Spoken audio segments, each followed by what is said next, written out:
გამარჯობა, ეთერშია ტელეკომპანია გურჯაანის მთავარი საინფორმაციო გამოშვება 3 ნოემბერს განვითარებულ ახალ ამბებს თამარ კორხელაშვილი გაგაცნობთ.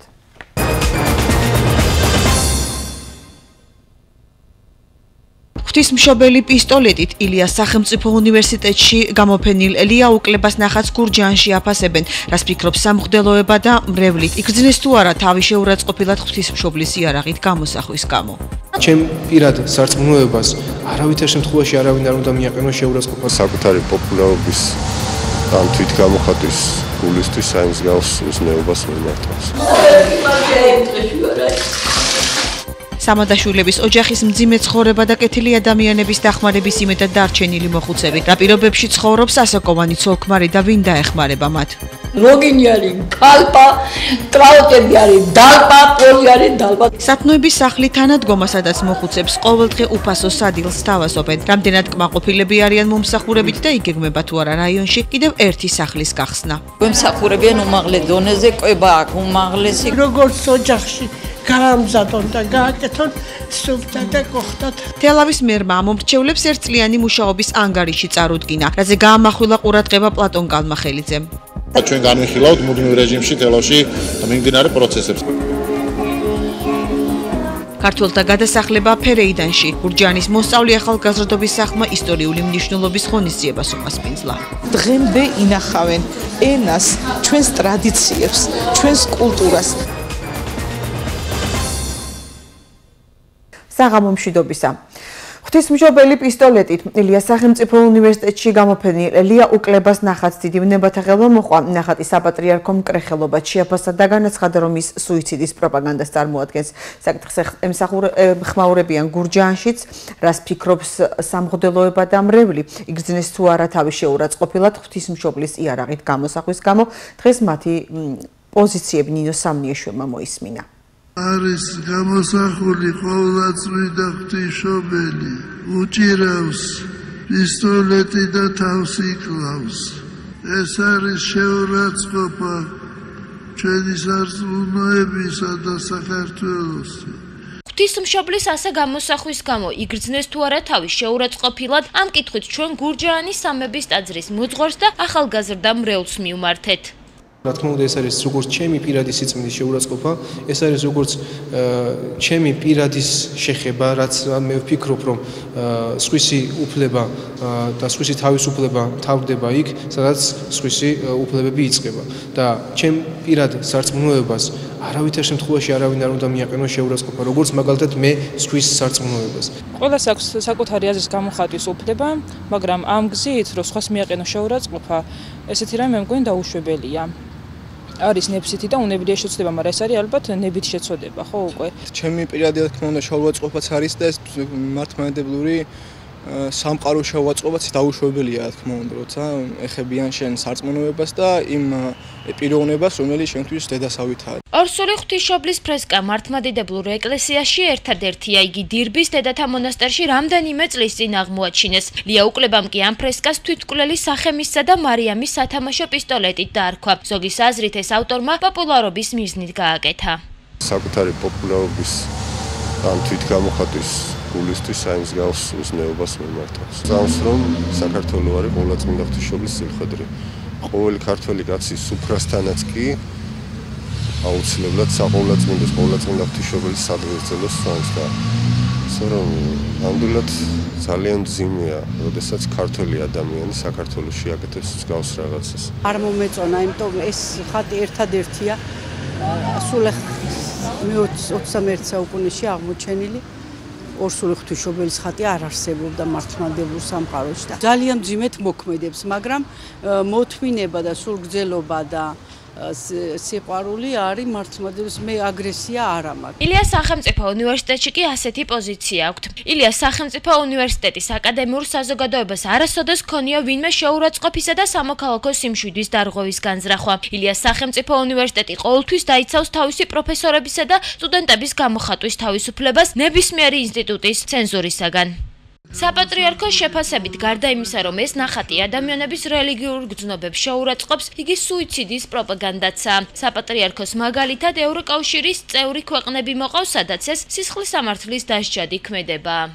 სამოდაშვილების ოჯახის მძიმე ცხოვრება და კეთილი ადამიანების დახმარების იმედად დარჩენილი მოხუცები. ბაკურციხეში ასაკოვანი ცოლ-ქმარი გაუსაძლის პირობებში ცხოვრობს. საცხოვრებელ სახლში ნალექის დროს ისე წვიმს, როგორც გარეთ. მათ კი სახურავის შეკეთების ფინანსური შესაძლებლობა არ აქვთ.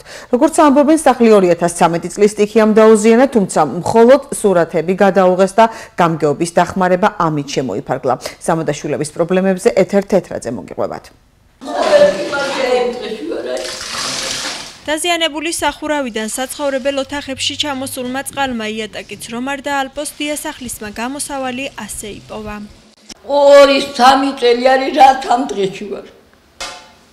წყალი ჩამოდის, მეშვენიან რომ მაგალითად დავწე, ლოგინი არის ქალპა, ტრაუტები არის დალპა, პოლი არის დალპა, თქვენ კი გახედავთ. როგორც თავად ამბობს, საცხოვრებელი სახლის სახურავი 2013 წელს მოსულმა სტიქიამ დააზიანა. მან დახმარების თხოვნით გურჯაანის მუნიციპალიტეტის გამგეობას მაშინვე მიმართა, თუმცა ისინი მხოლოდ სურათების გადაღებით დაეხმარნენ. სამადაშვილების თქმით, გამგეობამ დაზარალებულად მათი ოჯახი არ სცნო. მოვიდნენ შეამბოწმე, მაგრამ არაფერი რეაგირება არ მახდინე. იგეთელ დაუფარე, ვისაც საქონელიც ეყავ, კაი მანქანაც აქვს, კაი ცხოვრებაც აქვს, ყველაფერი ართავად არიან, არც არაფერი. შვილების ჯამთილად ეყავთ, ყველაფერი, მაგრამ არავინ არაფრად არ ჩამაგდო. ალბათ მე რო არავინ არ ამყავ, ალბათ იმიტომ. კერი დავიფარო მარტო, სხვა არაფერი არ მინდა, კერი დააფარო მარტო. რო წყალი აღარ ჩამოვიდე. მეზობლები ამბობენ, რომ მათ საკუთარი სახსრებით ჭერი შეცვლა არ შეუძლიათ, რადგან სახლში მხოლოდ ასაკოვანი ცოლ-ქმარი ცხოვრობს. ძალიან მძიმე მდგომარეობა აქვს. სტიქიამ დაუზარალა ჭერი, შიფერი დაუნტრია, წყალი ჩამოსდის, სისხლში გაუსათლისი მდგომარეობა აქვს. და იქნებ დაეხმარნა, რომ შიფერი შეუცვალო და საწყლები თუდად მაინც იქნებიან. 2013 წელს დაზარალებული ოჯახებისთვის თანხა ცენტრალური ბიუჯეტიდან გამოიყო. ახლა კი გურჯაანის მუნიციპალიტეტის გამგეობაში აცხადებენ, რომ ბიუჯეტში კერძო ბინების გადახურვისთვის თანხა გათვალისწინებული არ არის. ადგილობრივი თვითმმართველობის ბიუჯეტში საერთოდ ერთი თეთრი ცა არის განსაზღვრული და ერთს იქნება ადამიანების კერძო საკუთრებაში არსებული შენობა-ნაგებობის რეაბილიტაციის ან მისი ცალკეული ნაწილის რეაბილიტაციისთვის. ოჯახი კი კეთილი ადამიანების იმედადღაა დარჩენილი და მეორადი მასალით დახმარებას თხოვს. სათნოების სახლი თანადგომა, ეს ის ადგილია, სადაც სოციალურად დაუცველი ადამიანები იკრიბებიან. აქ მათ უფასო სადილს თავაზობენ. მათ შორის უმრავლესობა ხანდაზმულია. ბენეფიციართა გამოსაკვებად ადგილობრივი თვითმმართველობა წელიწადში 154,000 ლარს ხარჯავს, თუმცა დღემდე მოუგვარებელ პრობლემად რჩება მუნიციპალიტეტში კიდევ ერთი სახლის გახსნა, რადგან ამ სიკეთეს რაიონულ ცენტრს მოშორებული ადამიანები მოკლებულნი არიან. დღეს ამ თემაზე ვერა იაშვილმა იმუშავა. ამ ბენეფიციარებისთვის კარი გურჯაანის სათნოების სახლ თანადგომაში დღის 2:30-ისთვის იხსნება. დღეს მათ სათნოების სახლის მზარეულებმა ხორციანი ბორში, მანის ფაფა და ჩაი მოუმზადეს. ბენეფიციარები ამბობენ, რომ საკვების მენიუ მრავალფეროვანი აქვთ. ძალიან ეს სასიამოვნო გარემოა. გვემსახურებიან უმაღლეს დონეზე, კვება აქვს, უმაღლესი კვება, ძალიან კარგი. კვირაში სამჯერ ხორციანი საჭმელია და მე მგონი მადლობის მეტი რა გვეთქმის არაფერი. გვიწყობენ გენაცალე ვირჩევენ საჭმელს რა უფრო კარგად შეჭამთო რა უფრო როგორ იქნება. მომსახურე პერსონალი ყავს შესანიშნავი. ყველაფერი აი როგორც ოჯახში გაამზადონ და გააკეთონ სუფთა და კოხტათ. წინათ რაც იყო ეს კაცი რომ მოვიდა, ჩვენი ახალი უფროსი, სულ ყველანაირად შეგვიცვალა. რა ქვენ კატლეტიც აგვაქვს, ისაც აგვაქვს, როგორ გითხრათ, პიურეს აგვაქვს, როცა ჩვენ არ აქვს ეგა. უკვე მე-6 თვეა გურჯაანის სათნოების სახლს ახალი დირექტორი ყავს, მასთან ერთად აქ გარემოც შეიცვალა. სამზარეულოს სულ წერტილებს და სასადილო დარბაზს კოსმეტიკური რემონტი ჩაუტარდა. სათნოების სახლს ამჟამად 180 ბენეფიციარი ყავს. გამგეობა მათ გამოსაკვებად წელიწადში 154,000 ლარს ხარჯავს. 180 ბენეფიციარზეა სასადილო, 36 ადამიანთან სახლში მიგვაქვს სადილი, დამტარი გვემსახურება, რასაც ითვალისწინებს ის, რომ დღეში ერთხელ უნდა იკვებონ. ბენეფიციარებმა სრულიად ნორმალური სადილი აქვთ. ყოველთვის კვირაში 3 დღე აქვთ ხორციანი სადილი, წვნიანი არაკლიათ ფაფა, ჩაი. სოციალური განყოფილების უფროსი ზაზა თოდაშვილის ინფორმაციით ახალი წლიდან სათნოების სახლში კიდევ 20 ბენეფიციარის დამატება იგეგმება. მისივე თქმით, მათი ხელახალი გადამოწმებაც მოხდება. რამდენიმე თვის წინ დაახლოებით 5-6 თვის წინ დირექტორი შეიცვალა მან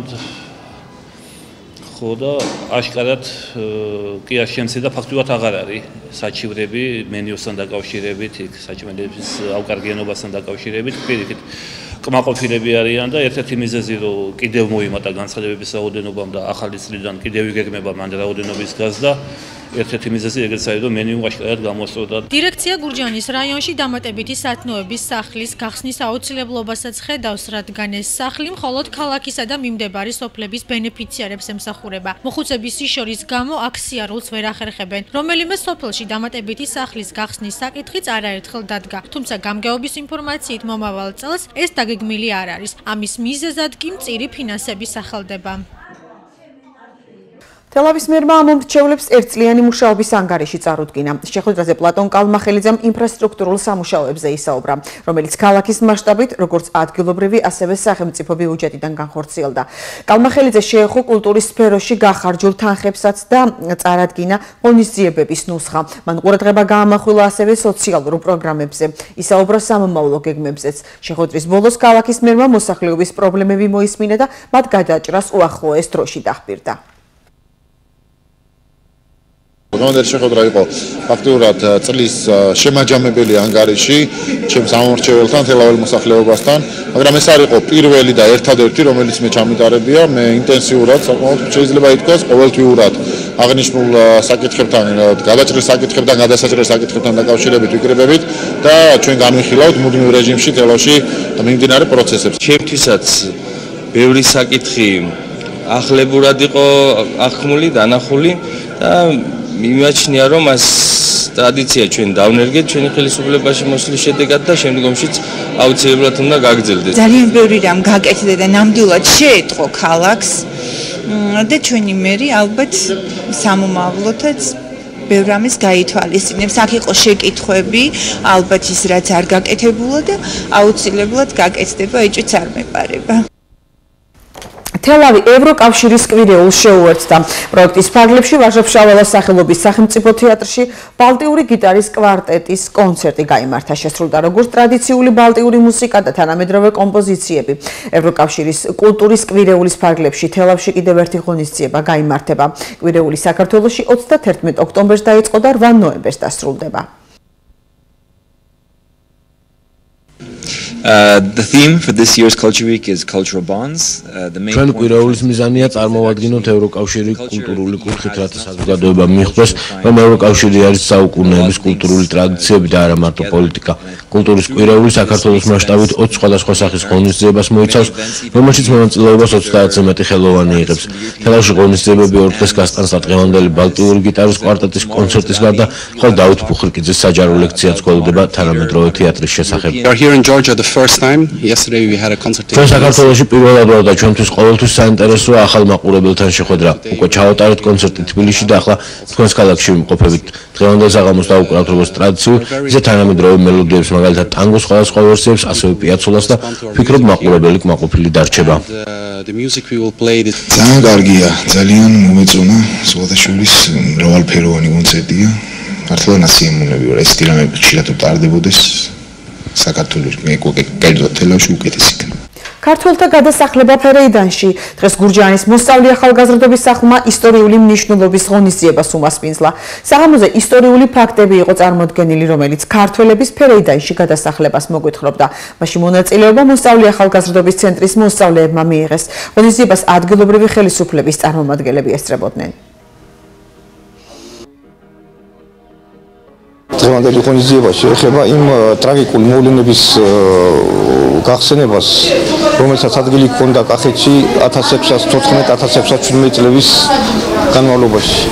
ამ წლებში ირანმა მოახდინა ქართლ-კახეთის წინააღმდეგ დიდი როიწყვენ, ესე იგი სამხედრო სადამასჯელო ლაშქრობები, რასაც უამრავი ხალხი შეეწირა და რასაც უამრავი როიწყვენ ქვეყნის აუხრება და გაპარტახება მოყვა. შარში არ გავრცელდა ინფორმაცია ტელევიზიით, რომ ფერეიდანში ქართველებს ძეგლი დაუნგრიეს, დედაენის ძეგლი. სწორედ აქედან დაიბადა იდეა, რომ ჩვენ აუცილებლად ბავშვებისათვის გაგვეცნო თუ როგორ აწიოკდა კახეთი და შაჰ-აბასმა როგორ გადაასახლა ჩვენი თანამემამულენი ფერეიდანში. ეს არის რა თქმა უნდა ძალიან მნიშვნელოვანი, ეს არის ისტორიული თემა, რომელიც მომავალმა თაობამ აუცილებლად უნდა იცოდეს. ამ ღონისძიებაში მონაწილეობენ სკოლის მასწავლებლები, პატარა ბავშვები, მაყურებლებიც არიან პატარა ბავშვები, რომლებიც გაეცნობიან აღნიშნულ ისტორიას. რა არის სამშობლო? ამ თემაზე ხვალ 4 ნოემბერს საღამოს 6 საათზე გურჯაანის კულტურის ცენტრში ახალგაზრდული ცენტრი ერთობა ღონისძიებას გამართავს, რომელიც გურჯაანის სამების საკათედრო ტაძრის მოძღვრის მამა ვაჟა სონღულაშვილის ინიციატივით ტარდება. საღამოზე მიწვეულნი არიან პედაგოგები, ადგილობრივი ხელისუფლებისა და არასამთავრობო ორგანიზაციების წარმომადგენლები. დასწრება ნებისმიერ მსურველს უფასოდ შეუძლია. ახალგაზრდული ცენტრი ერთობის იდეით და რესურს ცენტრის თანადგომით იმართება შეხვედრა თემაზე რა არის შენთვის სამშობლო. ესეთ შეხვედრებს ხშირად მართავს ახალგაზრდული ცენტრი. შევეცადე რომ ყველასთან ხმამი მეწვდინა და ამერიკაზე ტელეფონით მოსწრების გაგზავნით, რომ ვფიქრობ ყველას ტკივილია, საინტერესო და აუცილებელი თემაზე დროული თემაც არის, რომ სამშობლოს ირგვლივ რამდენიმე დრო, რამდენიმე წუთი დავუთმოთ და დავფიქრდეთ რა არის ჩვენი საკეთებელი. კონკურსი თელავის უნივერსიტეტში 13 ნოემბერს თვითმმართველობის პრეზიდენტს აირჩევენ, მანამდე კი მსურველებმა განაცხადები უნდა შეიტანონ. რეგისტრაციის გავლა 9 ნოემბრის 17 საათამდეა შესაძლებელი. 2014 წლის 31 მარტიდან თელავის სახელმწიფო უნივერსიტეტის თვითმმართველობას სურა გრიშაშვილი ხელმძღვანელობდა. ამჟამად კი თვითმმართველობის პრეზიდენტის მოვალეობას სტუდენტური თვითმმართველობის პარლამენტის თავმჯდომარე ალექსი ფარადაშვილი ასრულებს. გამოშვებას რეგიონის გარეთ განვითარებული მოვლენებით განვაგრძობთ.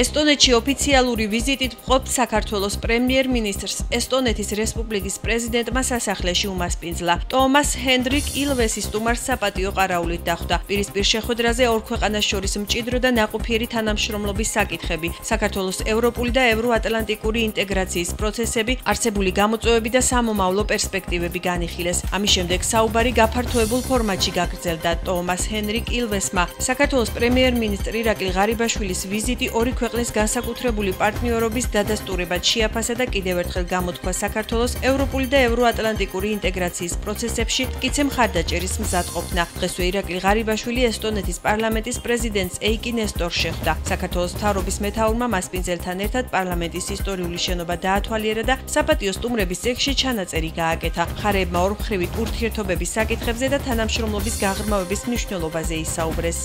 ესტონეთში ირაკლი ღარიბაშვილი ტალინში გამართულ თბილისობა 2015-ს დაესწრო. დღესასწაულში მონაწილეობა ესტონეთის პრემიერ-მინისტრმა და პარლამენტის თავმჯდომარემ, ასევე ორივე ქვეყნის მთავრობის წევრებმა მიიღეს. ფოტოგამოფენა და ქართული კულტურის ნიმუშები ტალინის ეთნოგრაფიულ მუზეუმში იყო გამოფენილი. ქართული ღვინისა და კერძების დაგემოვნება კი ნებისმიერ მსურველს შეეძლო. საქართველო-ესტონეთის მეგობრობის სადღეგრძელო ქართული და ესტონური ღვინით შეისვა.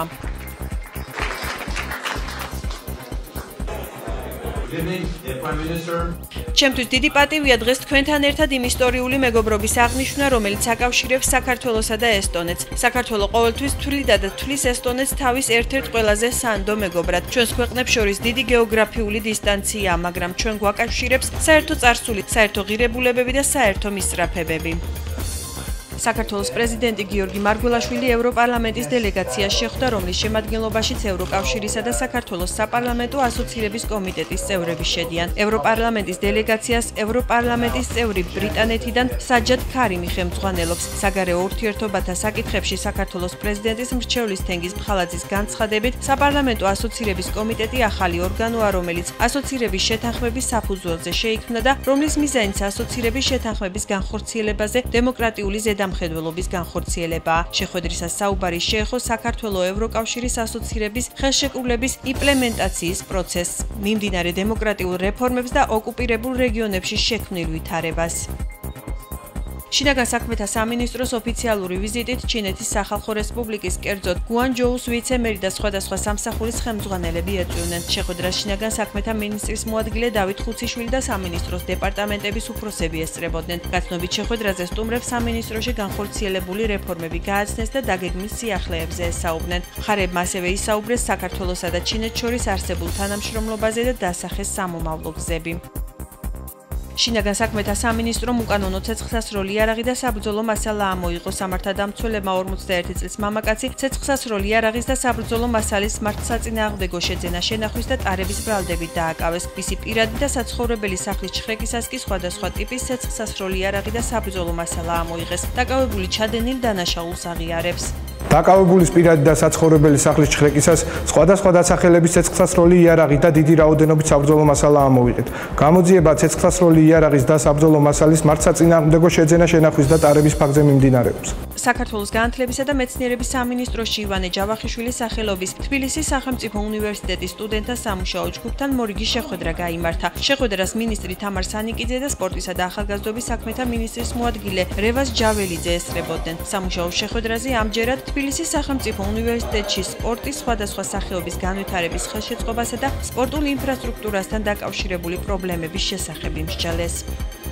კონკრეტული წინადადება მომზადდა სტუდენტების მიერ, რომელიც ჩვენ გავაცანით სპორტისა და ახალგაზრდობის სამინისტროც. უფრო ოფიციალურ ნაბიჯებსაც გადავდგავთ, რაც უკვე ნიშნავს, რომ ჩამოვაყალიბოთ ის ერთიანი ხედვა და ის დოკუმენტი, რომლის ხელმომწერებიც გავხდებით და რომლის ფარგლებში ჩვენ შევთავაზეთ სტუდენტებს იმ გარემოს და იმ სპორტულ ინფრასტრუქტურას, რომელიც მათ ასე გადაუდებლად სჭირდება. ამხელა ძალიან მნიშვნელოვანი საკითხი. რომელიც დაკავშირებული არის გარკვეული სპორტული ინფრასტრუქტურის არსებობასთან, რათა ჩვენი ახალგაზრდები, თესეულ სტუდენტებს შესაძლებლობა ჰქონდეთ თავისუფალ დროს სპორტული დაკავების კუთხით. და განვიხედეთ საკითხები თუ როგორი სახის შეიძლება სახმარება იყოს გაწეული, რა სახის ინფრასტრუქტურა აუცილებელი, რა სახის ჩართულობა არის აუცილებელი როგორც ჩვენი სამინისტროს, ასევე განათლების სამინისტროს მხრიდან. და მედი მაქვს უკვე შემდეგი შეხვედრისათვის ჩვენ კონკრეტული გადაწყვეტილებებიც გვექნება ჩვენი ახალგაზრდებისათვის. განათლების სამინისტრომ შუამდგომლობა გაზია სპორტის და ახალგაზრდობის სამინისტროსთან. რეალურად უკვე საკითხების შეთანხმების დონეზე არის მისული, რომ თქვათ რა ეტაპზე ეცლება სპორტულ კომპლექსებს, რომელიც სპორტის სამინისტროს დაქვემდებარებაშია, რომ უზრუნველყოს თქვათ თესეულ სტუდენტების მომსახურება.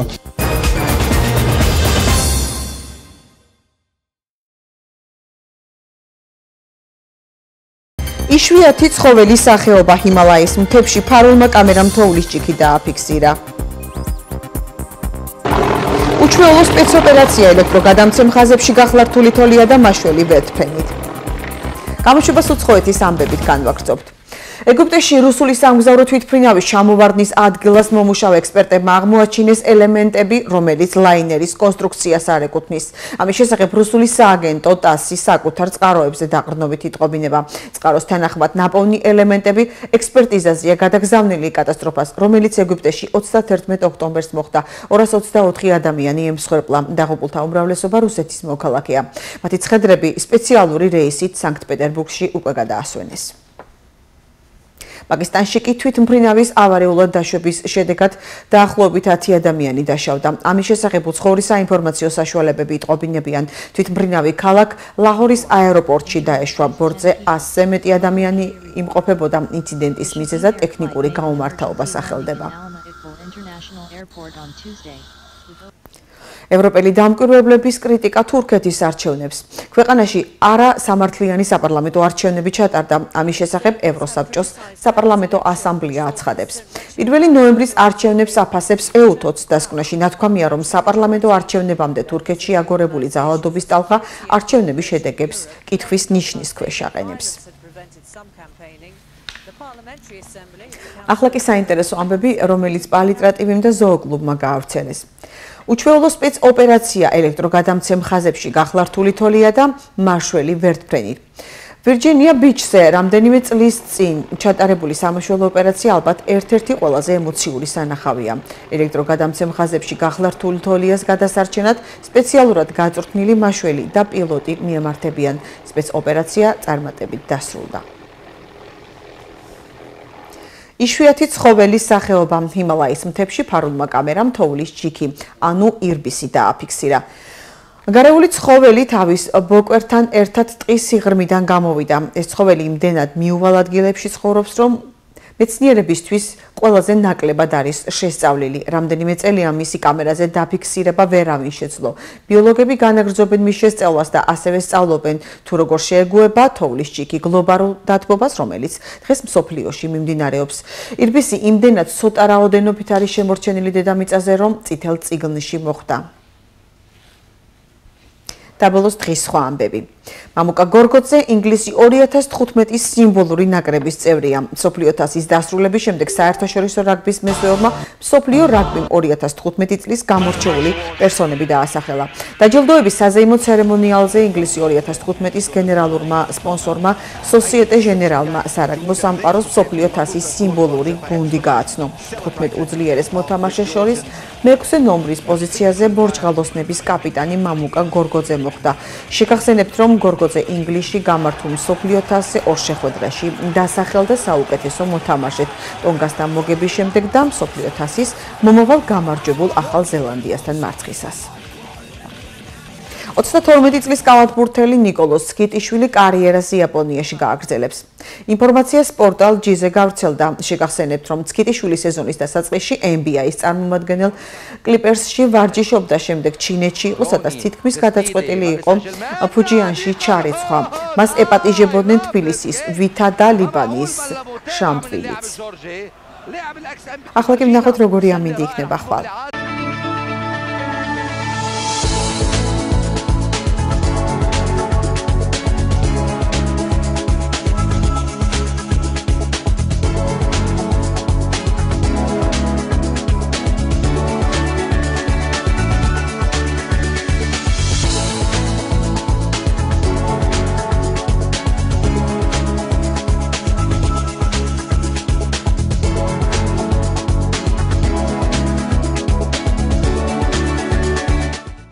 ჩვენი გამოშვება ამით დასრულდა, ნახვამდის.